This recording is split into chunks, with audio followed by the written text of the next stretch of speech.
Open them up.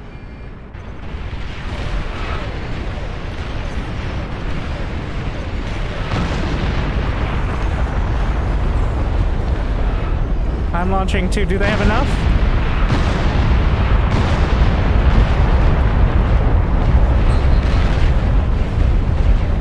Well, yes.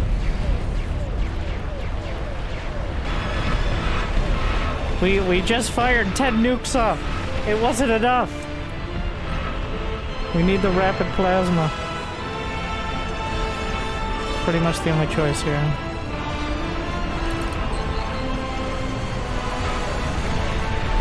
Oh shit.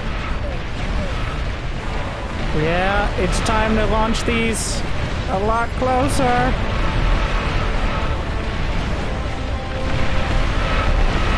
The lake's about to get a little deeper.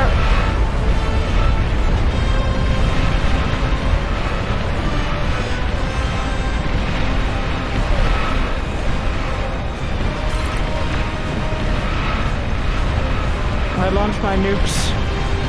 Do I have any more? That's gonna have to be it. That's gonna have to land. Oh! It's not enough, like a...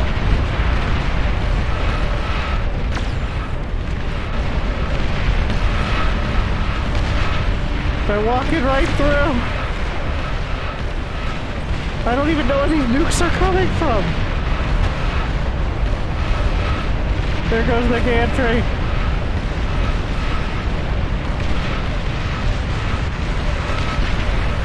Do it. Point blank!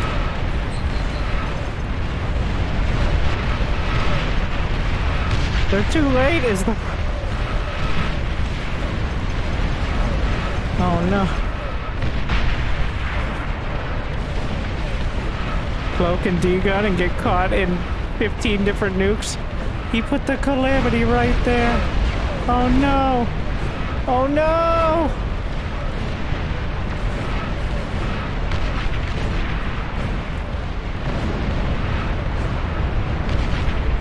It held. But at what cost? Go, go, go! My life for Ireland! Real-time strategy games have been, over the last few years especially, a bit of a disappointment in many ways. Honestly, there hasn't really been a big revolution in real-time strategy since too many years since StarCraft 2 came out. I know there might be some exceptions to that rule, especially in other people's minds, but overall, I still think StarCraft 2 is the defining game. We have Stormgate on the horizon, but you know how much gameplay we've seen? And if you're like, wait, there's gameplay? Well, not yet. And I'm very much looking forward to it. But right now, I finally checked it out, and I'm so glad I did. Beyond All Reason is the name of the game. The common ancestor is Total Annihilation. A lot of you might see some... I never played these games, but see some similarities to Supreme Commander and apparently a mod called 0K. Beyond All Reason is developed by a completely... it's just volunteers. A bunch of people who got together with enough expertise to essentially revolutionize or revamp the engine and everything else. And when I say everything else, I mean everything else. There's single player. They're playing on a campaign. It has the best control scheme of any RTS, including StarCraft 2 I've ever seen, and it's free. It's free. It's technically still an alpha, even though it's been in development for a few years, and it's more complete than many $60 AAA, especially RTS releases recently. I'm just going to jump in. I can't nearly show you everything. It's going to be a bit overwhelming. That's how I felt at the start, but then I was excited because to see an RTS with such attention, I've never... Let's play a game. I'm going to play against the AI, which I found to be actually quite competent. It feels like a player. It doesn't cheat most of the time, unless you set it to cheat, like it doesn't have extra minerals or gas. You got a lot of options. The Barbarians is the number one. But I'm just going to set it up, and we're going to play a game here. But I have been playing this game. A lot of you know already on stream for the last week or so. I don't know why I jumped into it. Then it's been out for a couple of years. A lot of you have recommended it. Well, not a lot, a handful. There really weren't that many players, but the player base is picking up, I think, for good reason as well. So let's jump into it. Pick a map. There's a few. That's a bit of an understatement. The maps truly matter. I'm going to go over some of the basic. This is not supposed to be a tutorial. We're just going to play the game a bit. But getting the very basics, I think, is important. What's a nice... Some of you might recognize some of the maps were remade from Supreme Commander and other similar games. I think 16x12, something like that. Oh, yeah, I really like this one. Valles Marineris. Marinera. No, not that. Based on... Well, you'll see in a moment. Let's jump in. I will say the UI looks straight out of 2005. It does take some time to navigate and get a hold of it. You can also check out multi-player... It'll save my settings. Multiplayer games as well. And nowadays, there's usually some going on that you can check out. And in fact, even though right now I'm recording this at vampire hours, I'm not going to let you know when, but there's plenty of games happening. So I hope to contribute to that. Though not too many, because apparently the servers struggle to handle it. Anyways, let's jump into the game. And I'm just going to go ahead and assume... Well, once again, I'm not going to be given all the little details. In fact, I'm not that experienced myself. But as I understand it, the economy is simple, but has a lot of depth to it that is not super obvious. The control scheme is hard to get into, but it has essentially... You want to do something? You want to split your units with one key? Okay, let's wait. All right, first we're in the planning phase. As we start out, you get your starting area, usually a pretty standardized area, where anyone on your team can pick anywhere on the map. There are 2 to 3 resources, depending on how you want to define it. Please choose your starting location. I'm trying to do a thing here, okay? But yeah, like I said, it's a bit overwhelming to kick things off, but don't worry, you can see the entire map, and I'm sure that won't stress you out. If you're struggling with the keys, well, this isn't going to help either. But I prefer using the grid keys, which have options for... Well, overall, I found them to be more convenient. You can change them in the settings, going on over here to interface. Now this, they're working on it with the UI. This is a case of they've given players everything because they're players themselves. I've never seen, especially an RTS game, that was more clearly played by the people making it than Beyond All Reason. Because you can pretty much do everything I've ever wanted to do in an RTS game, like by controlling my units and making it more convenient. And some I didn't know I wanted. So, where was I? Controls... Grid optimized. You've got some options, and you can also customize them, though you do have to go through like a notepad file for that. All right, and apparently it runs pretty well on potato computers as well. A lot of people have been playing it on not too modern machines, especially in smaller games. But let's get to... I know I ramble, but hopefully you're enjoying. Before we even start, you got to pick your spot. Wherever you want to go, anywhere in the green box. Ideally, you go right next to these metal spots. So not all metal spots are the same. A metal extractor will mine every tick, which is once a second, up here at the top. You got metal and energy. Every metal extractor will mine the amount it says. But a lot of the time on maps, I don't know if this is one of them, there will be more metal value near the center of the map. Map design is a pretty cool thing here. Energy is gathered via solar panels, windmills.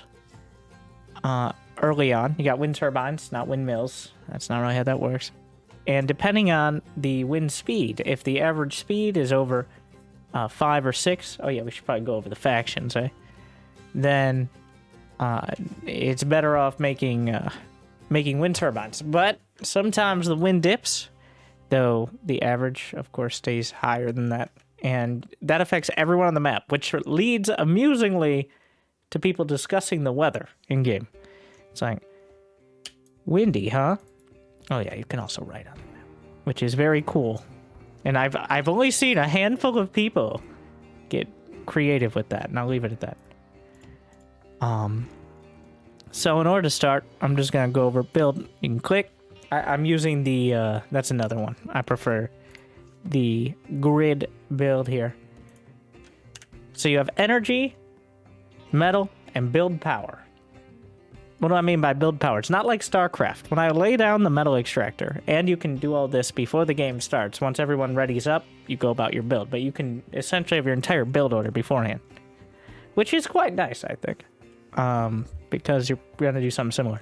So your normal build, you're going to start out. I prefer you get 2 metal extractors and then 2 energy buildings, whatever they are. I prefer mixing it up, get a solar and a wind turbine. If the wind's really good, maybe with 2 wind turbines. The idea being you have the resources to spend, because you don't spend the 50 metal and the 500 energy right off the bat. No. Instead, your build power, of which the commander has probably the most of any unit you'll build. Either way, your commander is right there. Your commander walks around the field. If he dies in 1v1, you lose. If every commander dies in a team game, you lose. But you can lose yours and still play in the game. That's important to note. Though most of the time, especially new players, you don't want to lose the commander. He's pretty fragile, though has a D-gun ability that can kill a whole lot of units if they get close, but really doesn't have that much more HP than maybe a few tanks. Like the equivalent, he has about the HP of like a Thor in StarCraft, for a reference. Anyways, so the build power drains your resources based on how much build power you have. If you sink more build power into building, it drains your resources faster. Let's watch that happen. Just gonna jump in. Oh yeah, you can pause, rejoin the game, save the game even in PvE. And the metal extractors, they'll all build up there. And there you go. My AI teammates have also spawned in, though one of them is not the smartest creature. That's truly simulating a player there. There's always someone who's AFK, getting their pizza rolls or something like that. So you see, my resources are draining at the rate the commander can build. Usually, after you get those 2 buildings, it's good to start your first production facility. Now, production facilities, usually start out with a bot lab here. I didn't talk about the factions. I'm sorry. I'm very excited. There's so much information. I'm trying not to sit here and just talk, but instead actually play the game, which means we are going to miss some things, like the little details. But if enough people are interested, I'll definitely do guides, tutorials. I really, really like learning RTS games. It's been a while since I found one I actually wanted to learn, but it fits all the marks. Sci-fi RTS, looks cool, plays really cool, but there's so many little details. Anyways, I'm playing the Armada faction, and I am going to pause for just a moment because a lot of StarCraft players are going to get confused. So we're going to go on over to the website, which actually looks, it's one of the best websites I've ever seen for a game. Essentially, they have the whole strategy guide. But the Armada and the Cortex are the 2 main factions right now. I would compare them to like a bit of a more of a bio versus mech Terran, or even like a battle mech versus a mech Terran. They all have the same or relatively equivalent units. Armada, generally their units, like their early game units, like the Pawn is their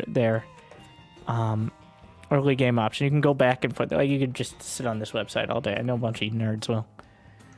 But generally, the Armada I've found to be a little, like they're a little more fragile, but more flexible. Whereas Cortex focuses more. They have more very strong units.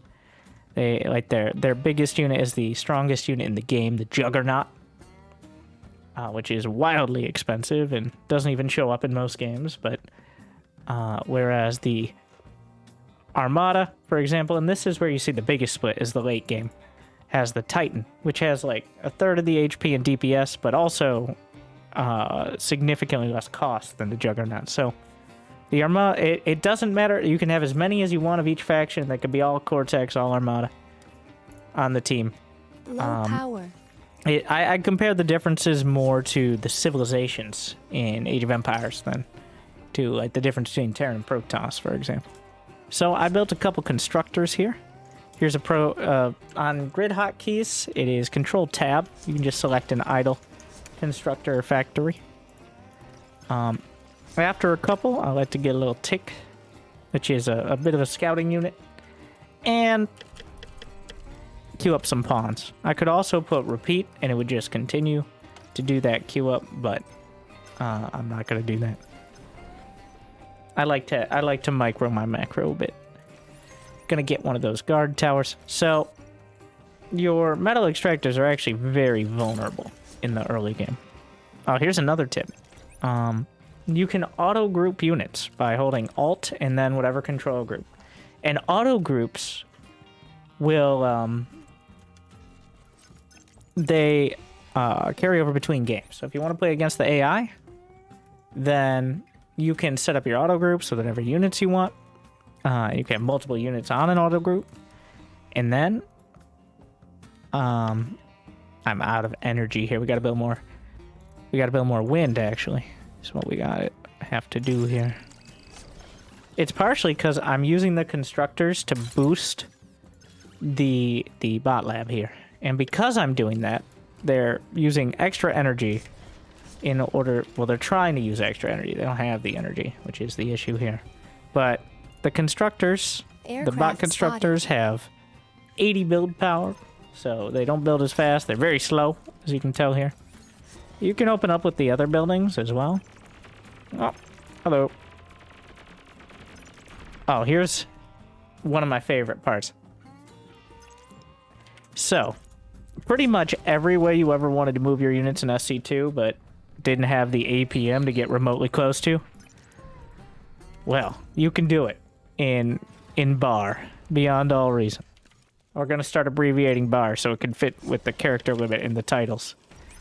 But you want to have a formation like that?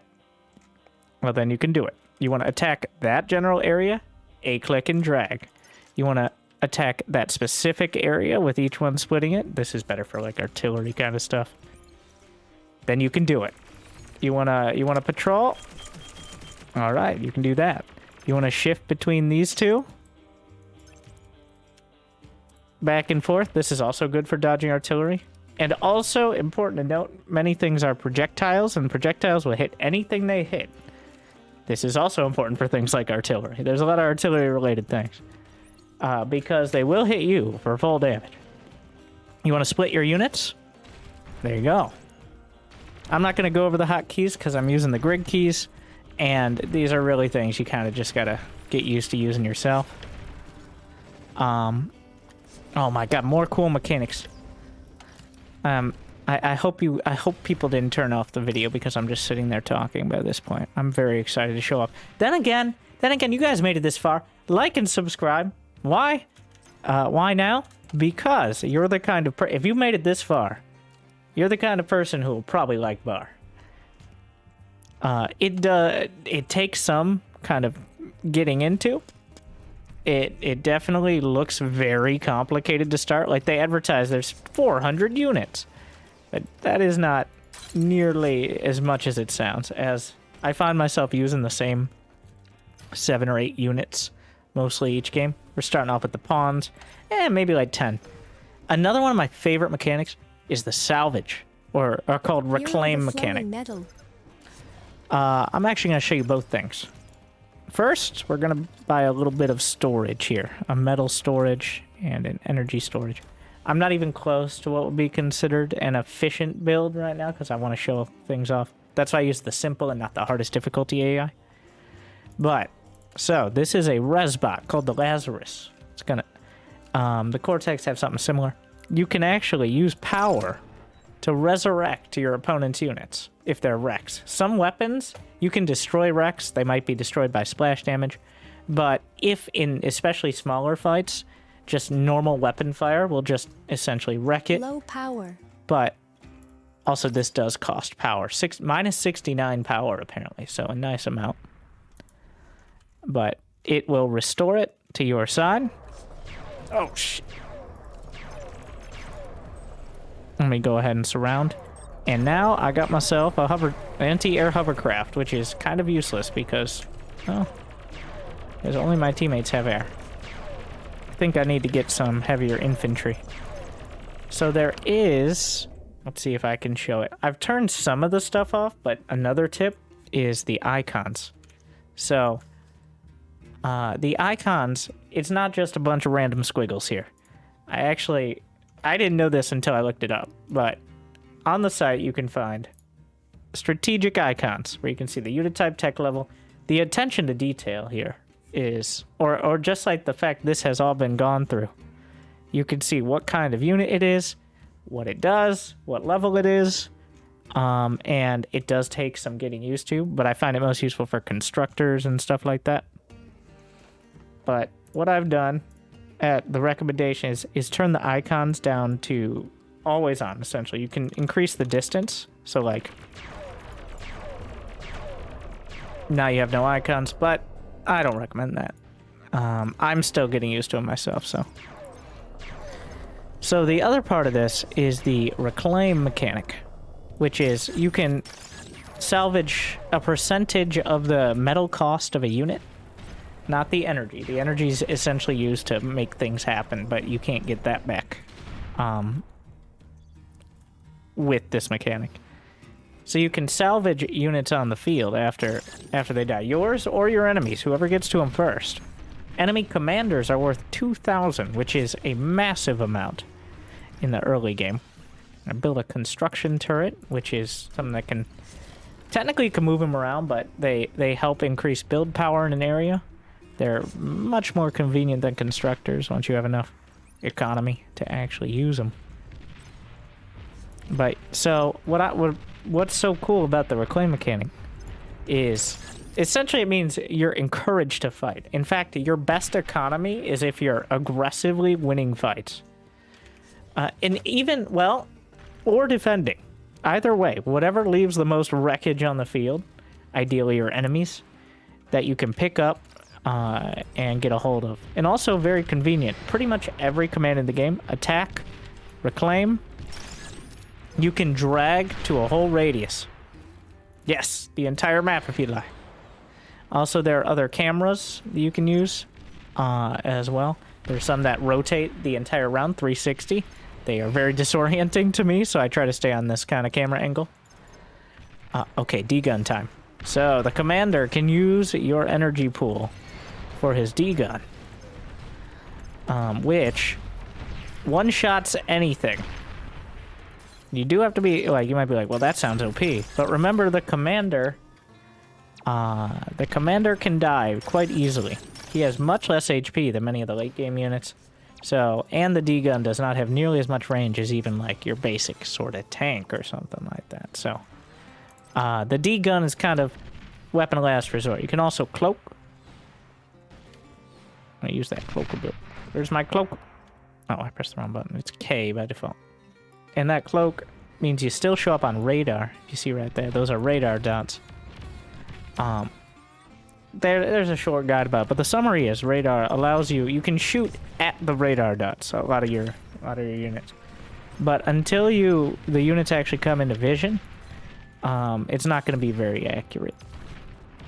So having radar is like having a bunch of sensor towers. Very cheap. I really should have been building some more already. You want to build more of these metal extractors, you can just... I like to do this. You can just drag it out with the... in an area, because it's so important to be doing that. Making some more light infantry here. Usually the game starts out, you've battled it out with your basic infantry, your basic tanks. Like, the AI on the other side chose to go for... In fact, the hovercraft. So people yell at you. Even in this game. There are plenty of tryhards, but... The hovercraft are cool, but especially on land maps, like this one, they're just way more expensive for less benefit. So usually you start with either the bot lab or the vehicle plant. Bots are cheaper. They can traverse terrain pretty easily, like this. They can go up mountains. They might not be happy about it, but places that maybe tanks can't go. But they're generally weaker head-to-head than the tanks. Yeah, we got all these wrecks over here. You just take a look. If I salvage all this, that's 2,000 metal. That's as much as a commander. Oh, it looks like they got some enemy bombers. So, if you look over here, you can see the icon. What I do like as well is how, like, these are your weak units, these are your mid-range units, and this is your anti-air. The order of the units and everything, it just feels very much like the devs are players. And that's because they are. This is fan-made, but entirely independent. It's not a mod. It's its own game. It's not on Steam, though at some point they do want to add it to Steam, is the intent apparently. I'm going to salvage all these. And now for the most important timing of any like later game. Actually, team games. Is getting to tier 2.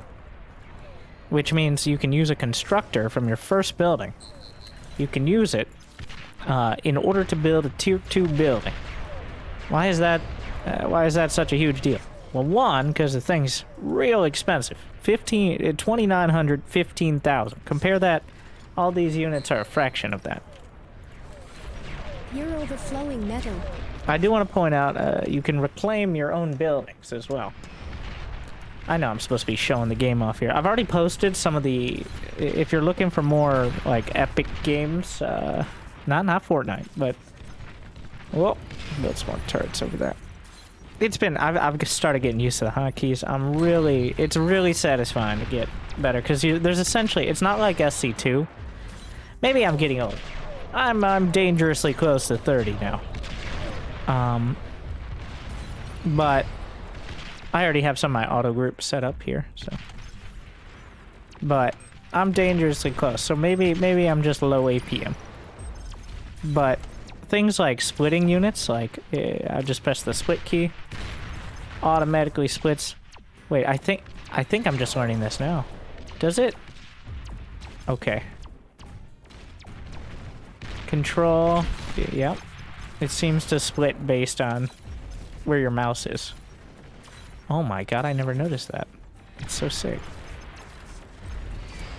And I keep finding things like that.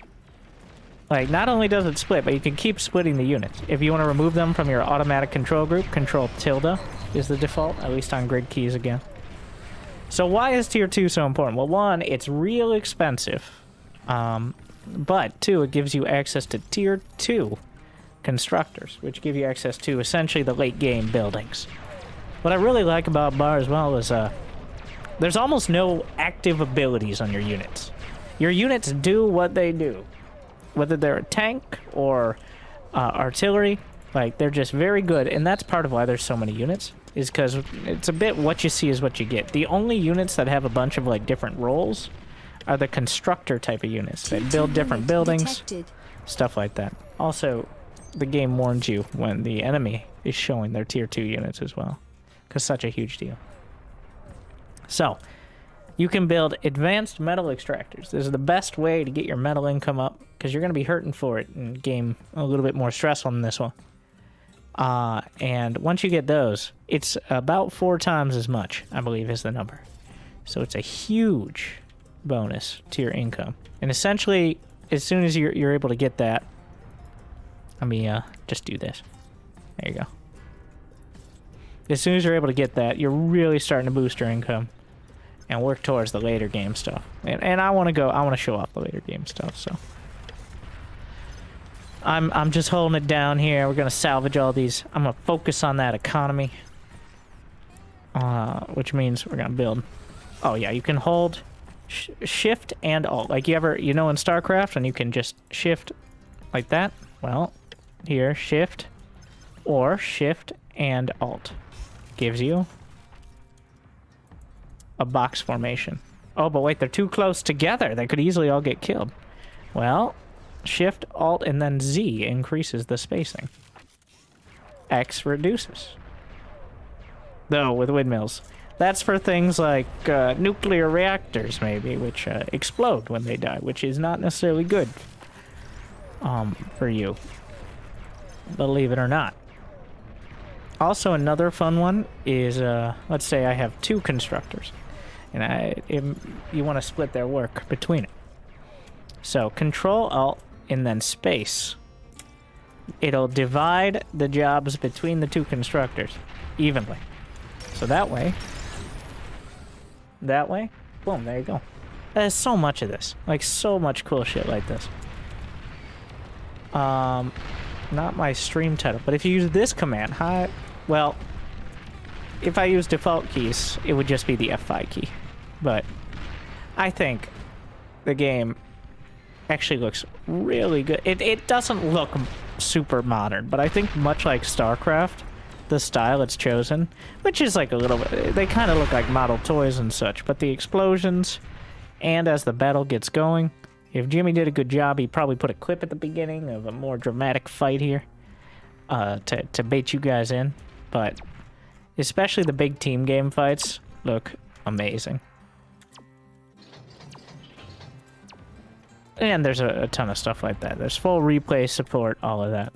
So what I'm going to do is I'm going to try to get myself speed run into a later game economy, which you can see kind of the economy of your teammates over here. Overflowing metal. Yeah, I'm not going to go over every little option.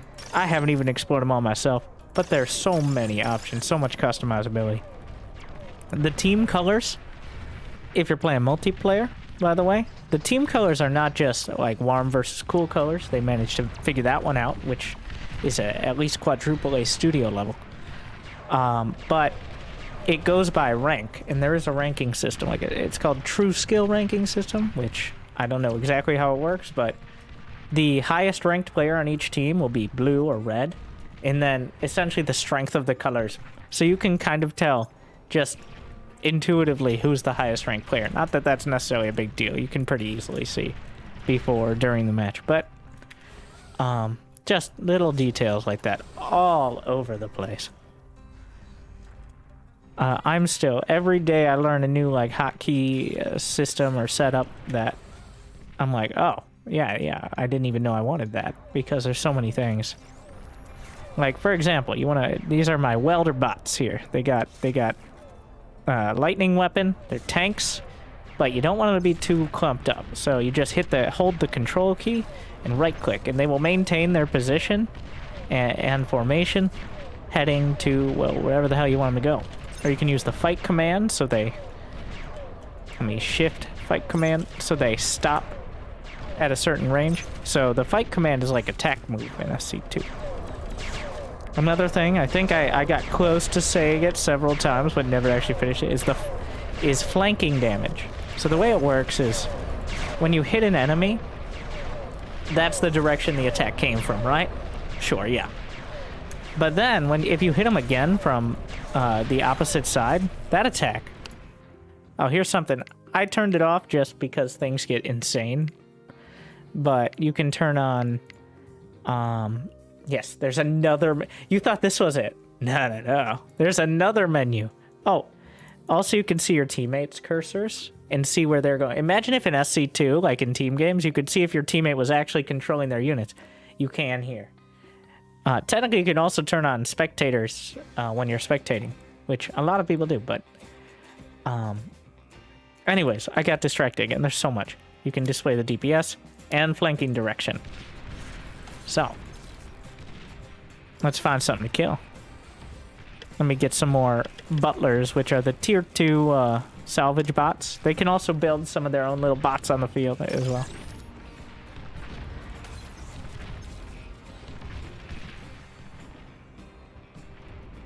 There they go. I have them hotkeyed on 4. So I just use the tab key.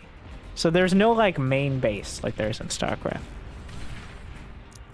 So I finally, it took me days to get out of the habit of using, because 4 is where your command center goes, your hatchery, your nexus, right? So, but I finally started using. I find myself using all 10 control groups in Beyond All Reason. Whereas in SC2, 5 or 6 usually. A few for production, a few for army, maybe like throw observers in there or something. But usually not more than that. Let me real quick. Yeah, those construction turrets are sending their nano juice. I call it juicing because it reminded me essentially, I don't know, the first thing I saw was like a stream of it. I thought it's juicing. All right, they're juicing it up. Anyways. We're gonna juice it up with a You're fusion core, overflowing metal. which is hugely expensive, but is your late game energy. And then the advanced fusion reactor. When they explode, they go up like a mini nuke. And they're actual nukes. And we're gonna get some. We have this fight going on. The fights are pretty much constantly happening, especially in the larger team games. The 1v1 does suffer a little from essentially feeling, even if they choose different factions, it does feel a bit like a mirror matchup. Honestly, more like a Protoss versus Protoss. But because the early game units can be so strong against each other, you don't really have the economy to tech up most of the time. So I do find the team games really good, but there's so much, so I forget how to do. You can actually write on these pings, but there's pings. You can draw on the map, like XD. Oh wait, you just have to box select. Yes, and now you see my eloquent commentary is now located above that ping. But you can say like attack here. I don't actually know how I did it. See, I'm still working on it too, but it is quite a great. Also, any resources that you don't spend, not that any of you would be like that, will automatically go to your teammates. Another cool thing is you can send units to your teammates as well. So like, here, Weber, you want a welder? There you go. It's yours now. Which is one of the coolest things. Alright, we're gonna get an advanced fusion core. You can also get some energy converters. This is your late game energy once you have all the like tier 2 extractors you can get. Is you start converting energy into metal through nanite compression matrices. Which you can look up in imadeitup.com. That's the lore. But the advanced fusion is the most energy. So right now, it's a build power problem. You see my energy's not draining. My metal is, but I literally don't have enough build power to shoot the resources into the building in time. So they're just like, I could add a bunch more construction turrets and still not have any issues with that.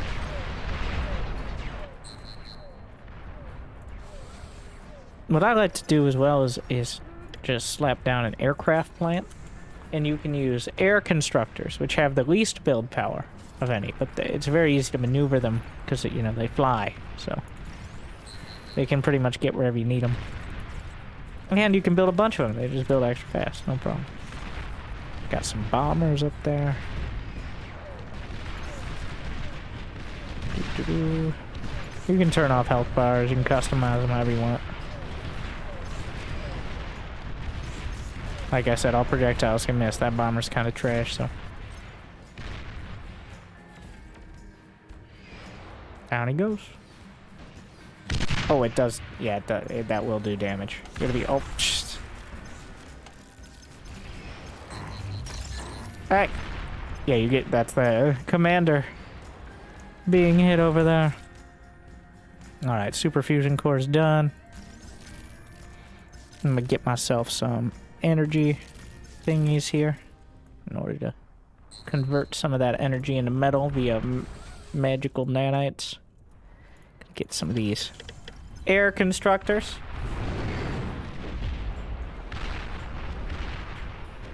Looks like my teammate doing pretty well down here. I'm holding most of the middle of the map, which you can't really expect to have too much of. Like, getting my lane, usually you're worried about your lane. I want to take this time. There's a cool PvE mode as well. Well, you can just play. I'm playing against AI, but not just that. But it's called... all you have to do is set up a game against the Raptor or Scavenger AI. The Raptors are totally not Zerg. They eventually build a Super Queen over 20 waves, so like 30 minutes.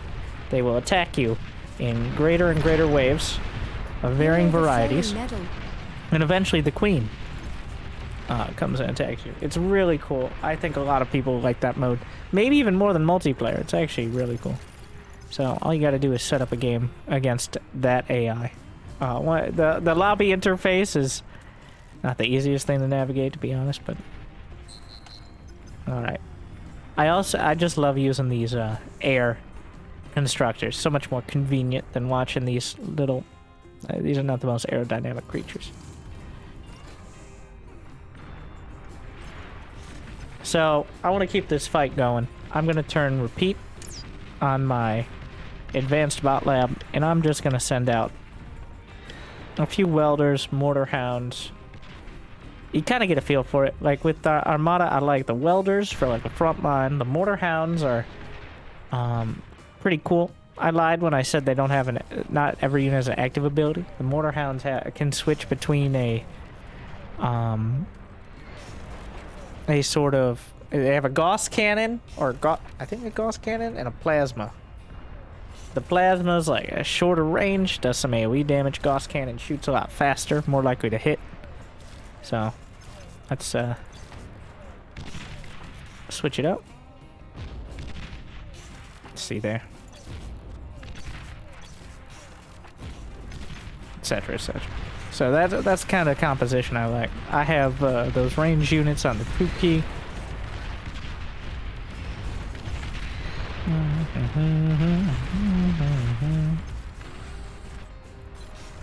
Let's get... Where's my fancy constructors? We're gonna use... So... I'm gonna use these, just drag out a few more construction turrets. Oh yeah, control shift space to see what the construction queues are. There's so many little details. I still don't use half of them, to be honest. I'm gonna make myself over here in combat. There's a bunch of different turret choices of different levels. But we're gonna go ahead and get the Armageddon nuclear launcher. This battle continues. And they will just rally to the front. There's not usually too much downside to that if you have the resources. As long as you're not giving your opponent too much either. Alright, I like to... The in-game soundtrack is pretty good. But it isn't the focus. I like to play some other ones. I particularly like the Company of Heroes theme. Because Company of Heroes is a game I like being reminded of the aesthetic. But then I go to play it. And it's a different feel, so... Get the best of both worlds here.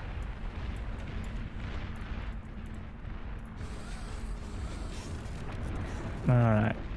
I'm actually going to turn repeat off because this is draining a lot of my resources right now. We're also building that nuclear silo, which will build a nuclear missile. And there's no way to boost that, just getting more silos. It just takes, I don't know, like a couple minutes to build each one.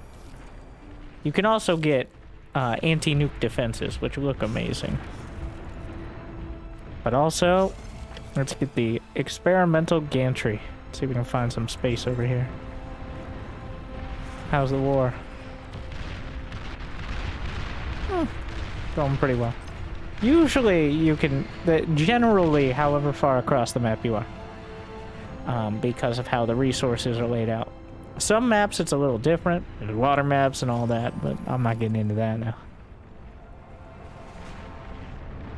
Already complicated enough. So, like, I've compared, like, if StarCraft 2 is like a Bugatti. Alright, it's fast. It's the most responsive sort of engine. Honestly, I compare beyond all reason. A bit more like a jet aircraft or like a space shuttle.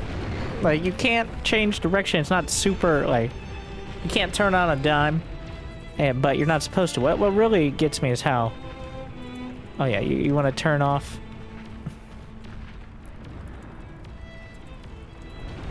You can still control your units, even if you don't have the UI. They respond perfectly. What gets me is even though it's not the most ultra detailed or responsive, it sells me on it. Like the units, they feel like they have weight, especially the larger mechs. And the smaller units turn faster. So it doesn't feel out of place that they take a bit to line up their attacks or move or turn.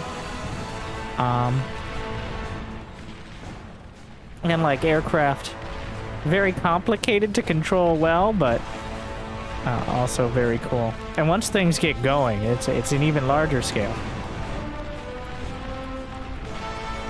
Once again, there's usually a hotkey for it, but I'm using the grid scheme. Let's just, let's start things off. So, one click opens the silo.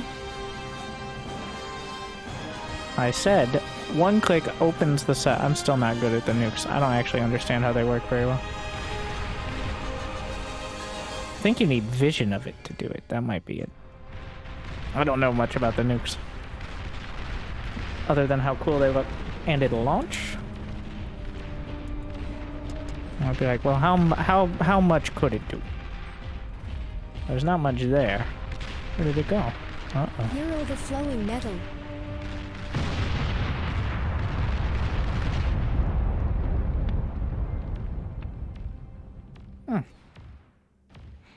And it will deform the terrain. Units can only shoot certain angles, and on some maps where there's water especially, it will eventually become a lake. Alright, we've got the experimental gantry done. I'm gonna build myself a Titan. You've also got the Thor, which is a laser tank, so a bit different than your StarCraft version. You've got the Razorback. So this is where the differences between the factions are most pronounced, is this tier 3 tech. They both have insanely strong units for a huge... Oh, thank you. Oh yeah, teammates can help you out with whatever. It's not unrealistic to see dozens of these tier 3 units on the field. And honestly, the game runs surprisingly well, even with that considered. But we're just gonna have this one Titan. I'm gonna rally all my units. T3 unit is ready. Thank you. I'm gonna rally both these production facilities to the Titan. We're gonna put repeat on. I'm gonna have some gunships. Could also get bombers, atomic bombers. We're also gonna add... What is my fastest? Ah, yes, the sprinter. The army. I can use the... You can just select anything, or use select all army. Well, that's select all units and buildings there, so maybe not that one. But so if you just drag select, it selects only your army units. It won't catch your commander. If you hold shift, it'll add in your workers. If you hold alt, it'll select the first type of unit you select. And I forget how to actually just select constructors. But working, I'm sure there's a way. Oh yeah, you want to clear your beautiful drawings? Your enemies can't see them, but if they did... Do we have another nuke? It does cost energy to refill it. 125,000, so it's constantly draining energy.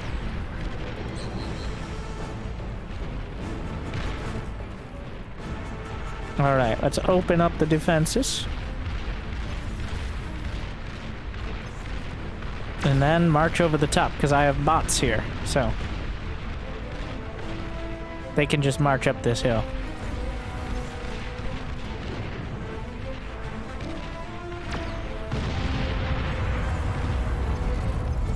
There was nothing there, but... You can never be too careful. The enemy awaits around every corner.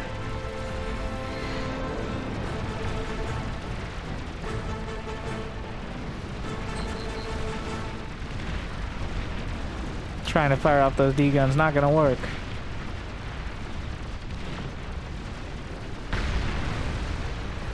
Commander falls. Hey, we gotta get wait for the Titan. So, for reference, the Titan has 69,000 HP. Nice, guys. Nice.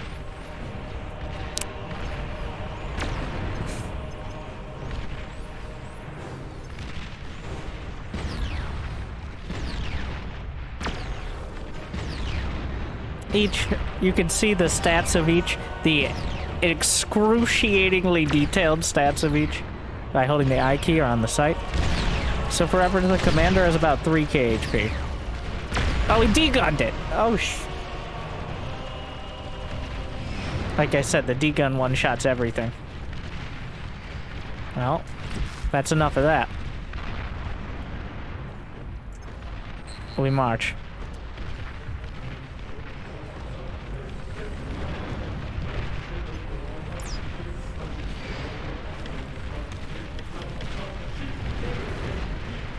I'm gonna nuke this side. While attacking the other.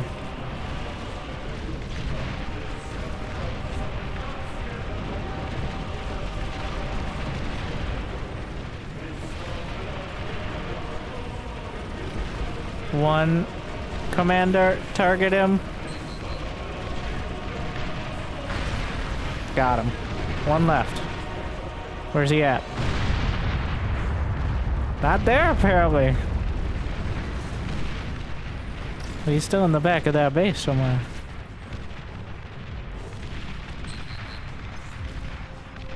Alright, close in. How many more? I got one more ready. There's only so many places he could be. I'm assuming he's in the back corner. And if he isn't, he's a coward and should have tapped out.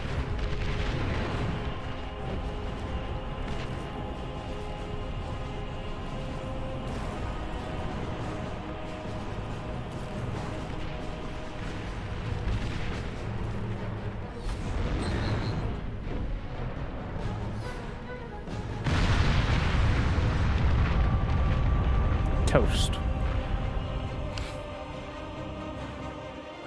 Good job, Finch.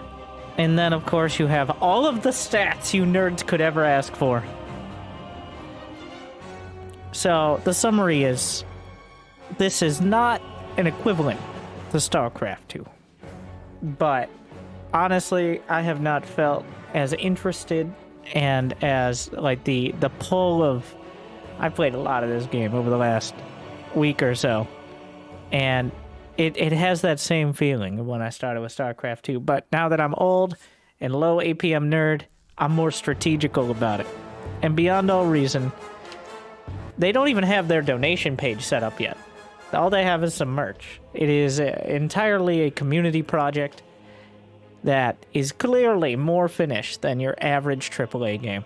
So, coming at the low price of free, I fully and heartily recommend you can at least download it and try it out. You can check it out on the website. It's only a few gigs. There's no reason not to, really, if you have any interest at all. You made it this far into the video and you haven't downloaded it. Come on. So, all you got to do, beyondallreason.info is their site. You want to check out any of the units? There you go. You want to compare the units? I'm a second channel. You can find a link or just Wintergaming TV. Where honestly, if you search Wintergaming, you should be able to find it. And that's where I'll be continuing, and I have been posting gameplay of things. StarCraft, Beyond All Reason, other games as well. But I wanted to get something out there. I know this was rambly. It's been a while since I've done this sort of educational video. And honestly, I'm not that good at the game at the moment. I just know the basics, and I really want. I mean, what's the motivation to make it better? Is people like you playing. So you can just download. And alpha. This is the best alpha test I've ever seen. So I want to give some credit where credit's due. Shout out to everyone. Now let's go break the servers. They've had some issues with more and more people playing. The servers, which are just hosted by, I think, just one of the developers, are continually having to be patched up and updated. So let's go break them. Thank you, guys. Oh, another thing. Check out the Discord. The Discord, well, just the in-game chat is connected to the Discord as well. But did I cover every random thing? No. Did I cover a lot of them? I hope enough to get you started. Oh, well, let me show you that thing you should check out. Besides the scenarios, which are pretty cool. All you got to do,